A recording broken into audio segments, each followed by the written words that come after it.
Price the lord. ದೇವರಿಗೆ ಸ್ತೋತ್ರವಾಗಿರಲಿ. ಈ ದಿನದ ದೇವರ ವಾಗ್ದಾನವು 1ನೇ ಕೊರಿಂಥದವರಿಗೆ ಬರೆದ ಪತ್ರಿಕೆ 1ನೇ ಅಧ್ಯಾಯ 29ನೇ ವಚನದಲ್ಲಿ, ಗಣ್ಯರನ್ನು ಇಲ್ಲದಂತೆ ಮಾಡುವುದಕ್ಕಾಗಿ ಗಣನೆಗೆ ಬಾರದವರನ್ನು ಆರಿಸಿಕೊಂಡಿದ್ದಾನೆ. ಆಮೆನ್. ಹೌದು ಪ್ರಿಯ ದೇವ ಜನರೇ, ದೇವರು ಈ ಲೋಕದ ಮೇಲೆ ಎಷ್ಟೋ ಪ್ರೀತಿಯನ್ನು ಇಟ್ಟು ಆತನ ದೃಷ್ಟಿಯು ನಮ್ಮ ಮೇಲೆ ಇರುವುದರಿಂದ ಆತನು ಗಣ್ಯರನ್ನು ಇಲ್ಲದಂತೆ ಮಾಡಿ ಗಣನೆಗೆ ಬಾರದವರನ್ನು ಆರಿಸಿಕೊಂಡಿದ್ದಾನೆ. ಆಮೆನ್. ಹೌದು ಪ್ರಿಯ ದೇವ ಜನರೇ, ನೀನು ಗಣನೆಗೆ ಬಾರದವನಾಗಿದ್ದರೆ ಭಯಪಡಬೇಡ. ಏಕೆಂದರೆ ದೇವರು ನಿನ್ನನ್ನೇ ಆರಿಸಿಕೊಂಡಿದ್ದಾನೆ. ಅದಾದ್ದರಿಂದ ಕರ್ತನು ಈಗನ್ನುತ್ತಾನೆ, ನೀವು ನನ್ನನ್ನು ಆರಿಸಿ ತೆಗೆದುಕೊಂಡಿಲ್ಲ, ನಾನು ನಿಮ್ಮನ್ನು ಆರಿಸಿ ತೆಗೆದುಕೊಂಡೆನು. ನೀವು ಹೊರಟು ಹೋಗಿ ಫಲ ಕೊಡುವವರಾಗಬೇಕೆಂತಲೂ ನೀವು ಕೊಡುವ ಫಲವು ನಿಲ್ಲುವಂತದ್ದಾಗಬೇಕೆಂತಲೂ ನಿಮ್ಮನ್ನೇ ನೇಮಿಸಿದ್ದೇನೆ.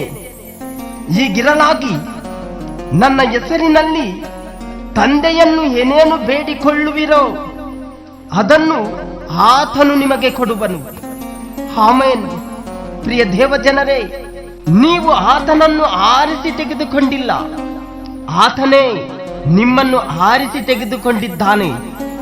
ಏಕೆಂದರೆ ನಿಮಗೇನು ಇಲ್ಲದಿರುವಾಗ ನಿಮ್ಮಲ್ಲಿ ಅನೇಕ ಚಿಂತೆ, ಬಾಧೆ, ವ್ಯಸನವಿದ್ದರೂ ಅವನ್ನೆಲ್ಲವನ್ನು ಬಿಟ್ಟು ನೀವು ಆತನನ್ನೇ ಕೊಂಡಾಡುವುದರಿಂದ ಕರ್ತನು ನಿಮ್ಮನ್ನು ಆರಿಸಿ ತೆಗೆದುಕೊಂಡಿದ್ದಾನೆ. ಆಮೆನ್.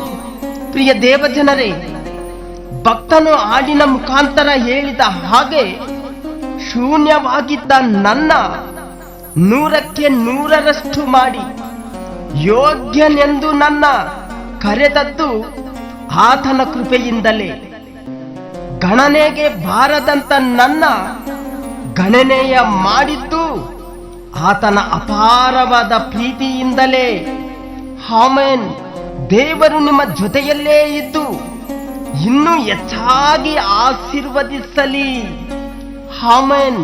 ಇನ್ಯಾರನು ಬಯಸಲಿ ದೇವಾ ಈ ಲೋಕಯಾತ್ರೆಯಲ್ಲಿ, ಇನ್ಯಾರನು ಬಯಸಲಿ ದೇವಾ